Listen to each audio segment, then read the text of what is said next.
Good Wednesday morning on this August 20th. I'm meteorologist Byron Douglas. Thank you for joining us on our streaming platform here at 8:30. We do this each weekday at 8:30. Mitch and Casey along in a moment. We say goodbye to the heat advisories. There's a case to be made. This could be our last. Yesterday concluded our heat advisories at 7 p.m. Perhaps for the season, a little early yet, but the next 2 weeks generally is trending underneath the average. So those advisories, extreme heat warnings are down through Mississippi, Louisiana, Texas, down into Arkansas, and I don't see any reissuance anytime soon. We'll cover the heat index, not generally going to be a factor for today.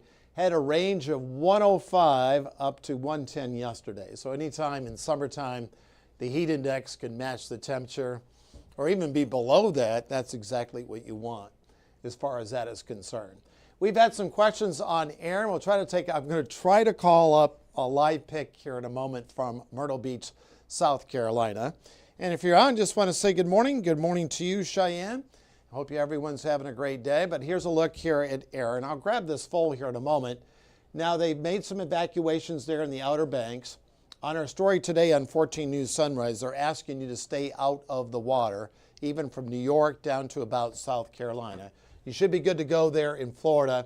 Now, at one time, this was a Cat 5, had winds at 160 on Sunday.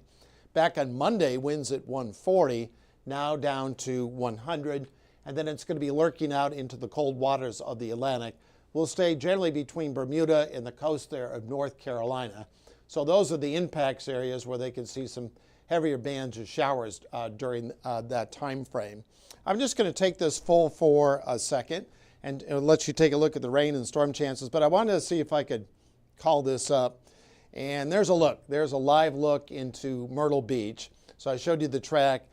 So the main impact of that storm is generally off to the north, and then as you work up back towards the northeast. And so, you know, the waves there aren't too bad. So folks there have been walking the beach there. So that's a live look into Myrtle Beach, South Carolina. So I just wanted to show that to you. And I'll bring up the maps full again, and we'll do that right now. All right, here's a look at the rain and storm chances out over the next few days. So if you have your plants, things like that on a watering schedule, you'll have to continue to do that because for the most part, it's going to stay fairly dry during that time frame. So there's a look, not many opportunities for precipitation, maybe a passing shower here over the next few days, but the percentage is about as low as you can go. Very quietly with winds out of the north, you'll really start to feel that front punching on through as we go to the afternoon. Check this out. We talked on 14 News Sunrise. If you have some of your outdoor patio furniture, your umbrellas up, you might want to close those up because winds gusting up to 20. It's been a while since we've done that without any thunderstorms in the vicinity. So a similar story tomorrow, when winds will be more out of the northeasterly during that stretch. There's a look at that storm. So I was able to call up that live shot there, a live picture from our sister station down there in Myrtle Beach. So that's a Cat 2 storm. You see some of the rain out into the Outer Banks there of North Carolina. 87, that's where we're scheduling for a high, still above average as we take that full. 1983, we talked so much about those sweltering summers in the 1930s, but 1983 was a hot August. 29 of the 31 days were 90 or greater, and we had 4 in a row at one time in 1983 where we were 100 or greater during that stretch. So that's a look back at 1983. And then on this date, 1956, we only had a high of 69.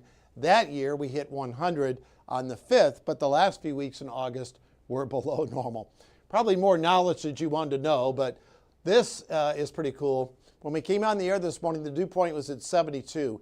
It's worked back to 67, so this is below the guided dew point, and will kind of hold that way into the afternoon hours.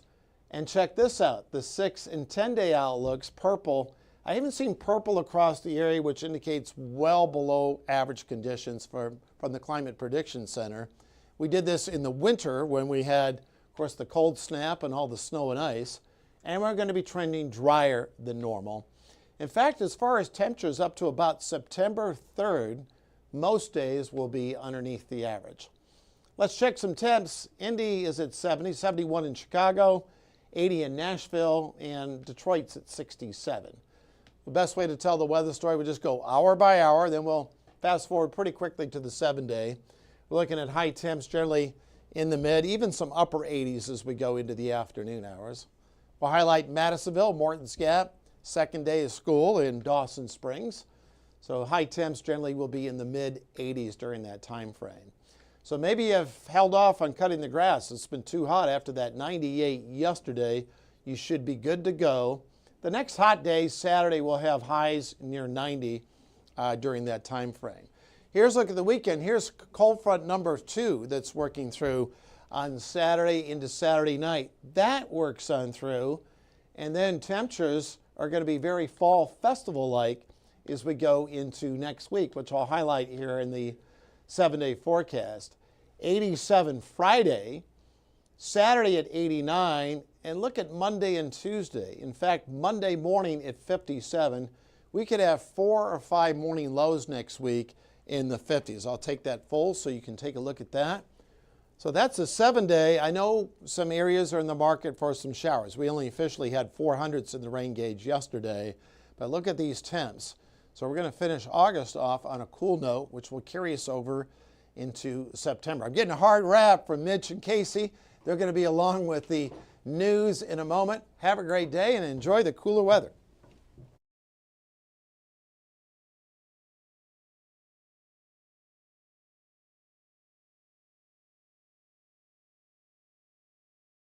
On your local news and weather throughout the day by watching the 14 First Alert streaming shows. At 8:30 a.m., get your First Alert forecast to plan the day ahead and catch up on the news that happened overnight with the 14 News Sunrise team.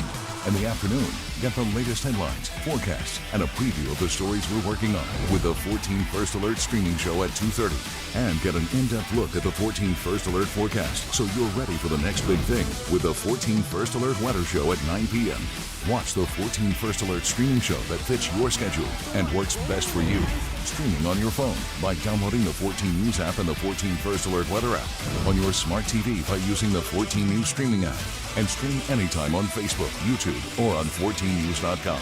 Stay connected and stay informed by watching the 14 First Alert streaming shows on your favorite streaming devices.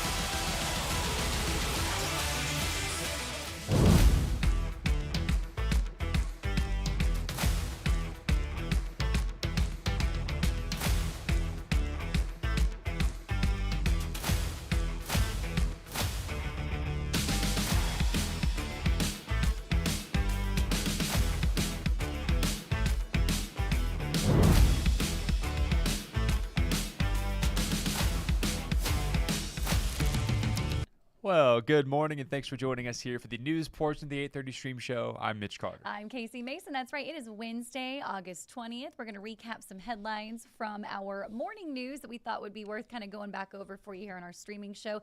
And hey, you guys, let's talk money starting off, all right? Let's do it. Fun topic for us. Okay, so we recapped this morning, but of course, this is just a huge headline that's, making all the stars. I saw this on national news today, too. Everybody's wanting to know about this Powerball jackpot here making headlines.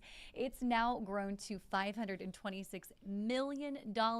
Hey, if you take the lump sum option, you'll walk away with $241 million. So far this year, there's only been 4 Powerball winners. I think Byron Douglas was one of them. He just hasn't told us yet.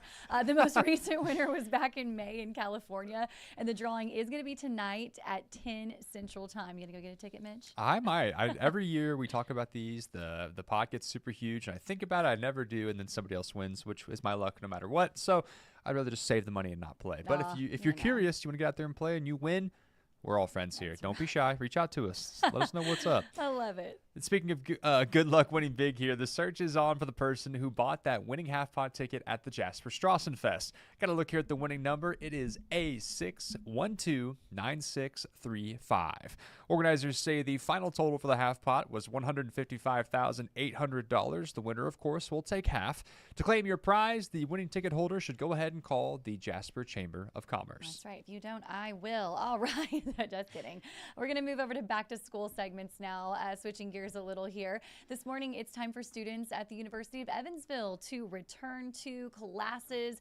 And of course, earlier this week, the university held its new Student Day of Service. Well, the event has all incoming students spending the day helping local nonprofits across the city and Vanderburgh County. This year, that included the Evansville Rescue Mission, Easter Seals, Mesker Park Zoo, and many more. School leaders say this is just a great way for all those new students to give back and, of course, meet their fellow Purple Aces. Love that they do this. What a great way to kick off the school year. Yeah, no doubt. It's also great if you're a student from out of town to kind of get around, see the sights, get to know the community. Very, very cool. Yeah, and speaking of back to school, Mitch, I'll let you take this one here. Let's Pull do up it the here. graphic. Of course, we've talked about colleges and schools here all over the tri-state, but we've got a couple of schools in the tri-state that have not gone back just yet. Coming up here, though, on Monday, August 25th, students at Hancock County Schools and Ivy Tech Community College are heading back. On Tuesday, August 26th, we have students going back at Kentucky Wesleyan. Then on Wednesday, the next day, August 27th, students at McLean and Muhlenberg County Schools head back to class as well. Of course, you can find all of our back-to-school coverage right now on 14news.com. That's right. Of course, we want to wish everybody a safe and happy school year. We were excited doing all the back-to-school coverage, keeping folks up to date. Yeah, and a good morning to Cheyenne and Laura Gray watching this morning to you. Appreciate it. I think Byron, of course, has let us know the good news that it's reasonably comfortable out there Yes. today, folks. Whoa. We'll take that every time. We will take it. It was so hot yesterday, but we've finally seen a break. And dare we say almost fall is in the air. We're this close, Byron. Hit or miss. Of Yeah. course, we talk about this too. You never know. You can never say never. We could get hot again here. I know we've had a couple of very warm fall festivals, things like that. So we'll see. We But will hopefully see. it stays cool. I'll take Yeah. that. Well, I think that does it for us today. We hope everybody has a great Wednesday. Of course, Byron, Mitch, and I will be right back here, same time, same place tomorrow. You guys have a great Wednesday. Anything else you want to add? I'm good to go. Right now, it is 8:41 coming up on 42. Enjoy your Wednesday, and we'll see you bright and early on Thursday. See ya.